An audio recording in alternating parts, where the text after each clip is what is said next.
corona. Hah, berita kematian, ada yang pada pingsan di jalan. Udah tahu disuruh lockdown, masih pada kelayaban. Tuh, berita rame kan? Tuh, seorang tukang ojek online pingsan karena corona, pas dibangunin dan ngijit kabur, nggak ketiduran. Ada aja berita deh. Handphone terbaru mahal dan asal udah bijang. Aduh, corona. Ya, berita politik udah capek banget gue bohong. Aku yang dulu bukanlah yang sekarang. Duduk. Orang lagi baca koran nggak gua aja ya. Lu pada tuh gua baca apa? Namanya di sana no, rumah orang kaya no. Udah maaf ya bang. Iya. Ya abang gua abang lu. Ya gua aja gimana tadi? Hilang bacaan gua.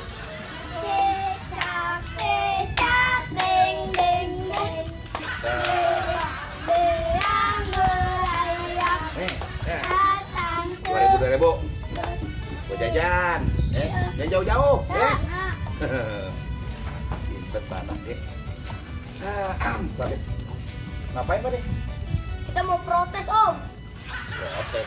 Oh di sono di gedung MPR kalau protes yang bukan di hari. Ye, ngaku aja lu ah. Gua lagi baca. Mau protes apa ya? Masa kita udah ngomongin pakai gitar, pakai gendung, udah ngeringkas duit. Lu gimana mau protes? Lu ngomongnya pakai gendung bukan pakai kendang. Lu protesnya apa coba? Hah? Lu maksudnya pakai gitar, pakai kendang. Nah, Lu kan pakai duit. ya. Yang tadi bocah? Ya tadi bocah ngapa tuh dikasih duit? Bukannya tepuk tangan doang. Apa rasa kita juga bisa kali? Itu keponakan gue. Hah? Makanya gue bagi duit gue jajan.